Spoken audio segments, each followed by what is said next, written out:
Salam sejahtera bagi kita semua. Di sini saya selaku Daud Frans Juliton Banua, yang dimana saya pemateri penyajian data. Langsung saja kita masuk ke bagiannya. Nah, di sini kami menggunakan Kaggle dan beberapa data-data yang saya ambil dari Kaggle tersebut. Yang pertama itu ada data tabel gender, kategori BMI, sleep disorder, pekerjaan, dan lain-lain. Nah, di sini saya menggunakan 12 data. Yang pertama itu kita bisa lihat juga teman-teman pada bagian tabel gender. Nah, di sini jenis kelaminnya ada male dan female. Dan juga ada nilai frekuensinya, bagaimana kita bisa mendapatkan nilai frekuensi. Nah, di sini saya menggunakan rumus yaitu sama dengan kontif. Lalu kita blok data dari gender tersebut sampai bawah, sampai habis. Nah, lalu kita titik koma, lalu kita blok data jenis kelamin yang pertama yaitu male, lalu kita enter, keluarlah hasilnya sejumlah 189. Begitu juga dengan female ini menggunakan rumus yang sama dan blok di kolom yang sama, itu kolom gender dan female. Nah, di sini saya juga menggunakan diagram pie chart itu karena cocok untuk melihat menunjukkan proporsi laki-laki dan proporsi perempuan atau wanita. Lalu pada tabel kategori BMI, di sini juga ada kategori BMI dan frekuensi. Dan juga ada yang normal, overweight, normal weight, obese, dan total. Nah, bagaimana kita bisa mendapatkannya? Langsung saja kita masuk ke bagian rumusnya, yaitu rumus yang sama, tapi di kolom yang berbeda. Karena kita menggunakan kolom BMI kategori, sesuai dengan judul tabel tersebut. Kita blok kolom BMI dari atas sampai bawah, lalu kita titik 2, lalu kita blok juga pada bagian normal atau bagian paling atas, lalu kita tutup kurung dan kita enterkan saja. Begitu juga dengan overweight, rumus yang sama dan di over yang sama, lalu kita enter. Nah, hasilnya 148. Dan juga yang dimana saya menggunakan pie chart ini karena data kategori atau underweight, normal, lalu overweight, lalu obese. Lalu pada bagian table sleep disorder,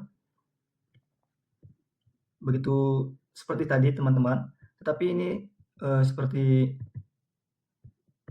kita mengambil data dari sleep disorder ya teman-teman, jangan kita ambil dari data-data yang lain karena sesuai dengan judul table yang kita buat. Dan di sini juga saya menggunakan rumus yang sama, kontif. Kita blok data keseluruhan dari disorder, lalu kita blok juga data yang pertama yaitu non atau none, lalu kita enter. Begitu juga dengan seterusnya ya teman-teman. Lalu di sini saya menggunakan data pie chart itu karena data kategori yang pertama itu ada non, sleep apnea, dan insomnia. Fokus pada perbandingan presentasi. Seperti data-data yang di atas tadi ini teman-teman ya, dia lebih ke presentasi atau persenan untuk menggunakan pie chart. Nah, pada bagian tabel pekerjaan, di sini ada beberapa macam pekerjaan, dan di sini juga ada frekuensi. Rumus yang sama, tetapi di data yang berbeda. Kenapa? Karena kita menggunakan data occupation, yaitu pekerjaan. Yang pertama kita blok tadi datanya, keseluruhan datanya, lalu kita blok juga nurse-nya, lalu kita enterkan. Nah, begitu juga seterusnya teman-teman sampai ke data pekerjaan manajer. Lalu menggunakan rumusnya juga, jangan lupa ya teman-teman agar kita tidak salah menggunakan menjumlahkan keseluruhan pekerjaannya. Dan nah, di sini saya menggunakan diagram bar chart,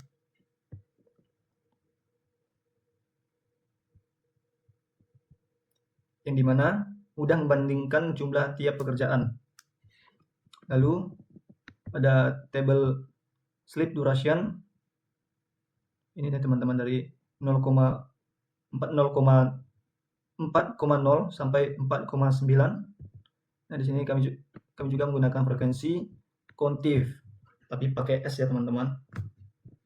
Dan kita menggunakan tabel dari data dari sleep duration, jangan menggunakan data yang lainnya teman-teman, karena kita sesuai dengan nama tabel yang kita buat, lalu kita enter. Begitu juga dengan seterusnya teman-teman, jangan sampai salah rumusnya karena nanti bisa error. Nah, di sini saya juga menggunakan data seperti tadi, yaitu seperti yang di atas ini, untuk lebih mudah untuk membedakan perbandingan.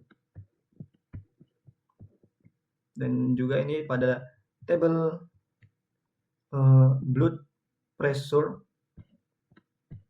Nah, di sini saya menggunakan frekuensi juga hingga akhirnya itu sampai bawah ya teman-teman. Nah, di rumus yang seperti awal tadi ya, kontif, tidak pakai S, dan menggunakan data dari sleep pressure.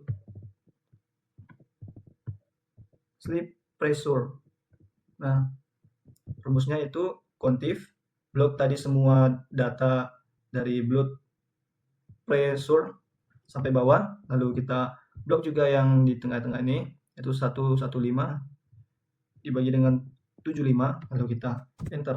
Nah, hasilnya 32. Begitu juga dengan seterusnya teman-teman, sampai bawah menggunakan rumus yang sama dan di dalam data yang sama. Lalu saya di sini menggunakan bar chart juga.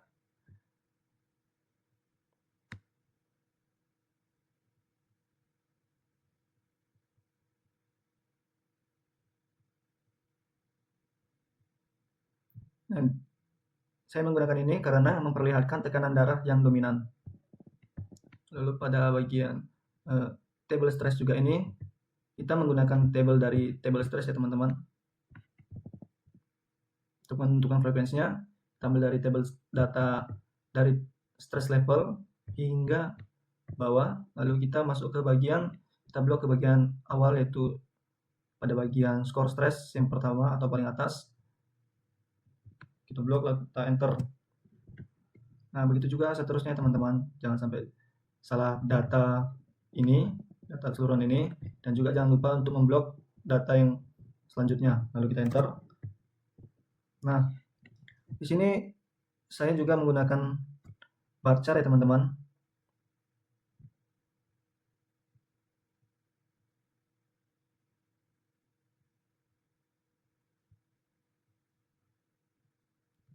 Nah, di sini saya menggunakan diagram bar chart ya teman-teman. Alasannya yaitu menunjukkan tingkat stres yang sering dialami. Lalu kita masuk ke bagian table quality of sleep. Masih seperti yang tadi ya teman-teman. Kita masuk ke bagian frekuensi. Nah, di sini kita menggunakan data dari quality of sleep. Kita masukkan rumusnya, lalu kita blok tadi semua datanya, lalu kita blok juga 1, lalu kita enterkan. Nah, jumlahnya 0. Begitu juga dan seterusnya sampai ke bawah. Kita menggunakan rumus yang sama dan data yang sama, jangan berbeda ya teman-teman. Lalu kita masuk ke lalu saya menggunakan bar chart ini dikarenakan memperlihatkan kualitas tidur dominan atau yang lebih dominan. Lalu pada bagian physical activity level, dan pada bagian frekuensinya menggunakan data physical activity level ya teman-teman. Dan di sini menggunakan rumus kontif tambah S ya, agar tidak ada kesalahan dalam menjumlahkannya. Kita enter.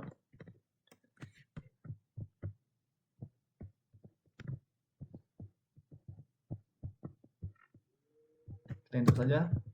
Begitu juga dengan seterusnya, data yang sama. Dan di sini saya menggunakan diagram batang dikarenakan mudah melihat tingkat aktivitas terbanyak.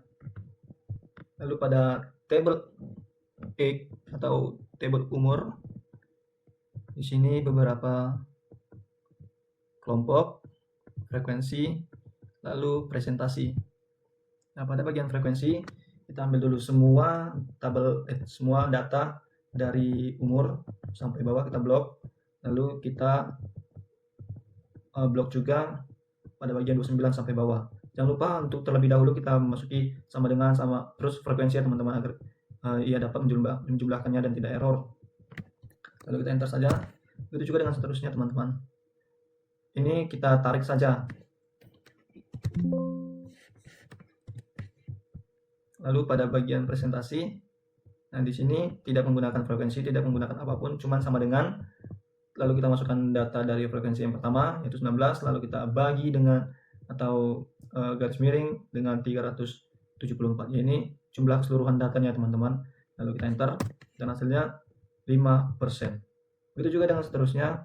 Nah, kita masukkan data 142 dibagi dengan 374. Lalu kita enter. Begitu juga dengan seterusnya ya teman-teman, hingga ke total. Kita sama seperti yang tadi. Kita ambil aja, kita klik 2 kali ini. Pertama ini kita sama dengan, kita klik 374 ini, lalu kita bagi 374 juga. Lalu kita enter, hasilnya 100%. Dan di sini saya menggunakan histogram. Saya menggunakan histogram dikarenakan menampilkan sebaran usia responden.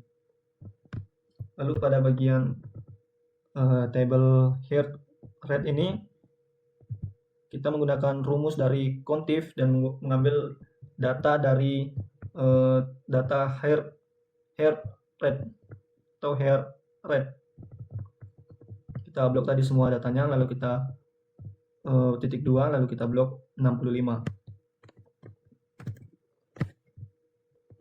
Begitu juga dengan seterusnya ya teman-teman, kita masukkan semua datanya tadi, lalu kita blok di 67 dan seterusnya sampai bawah sampai di 86 ini ya teman-teman.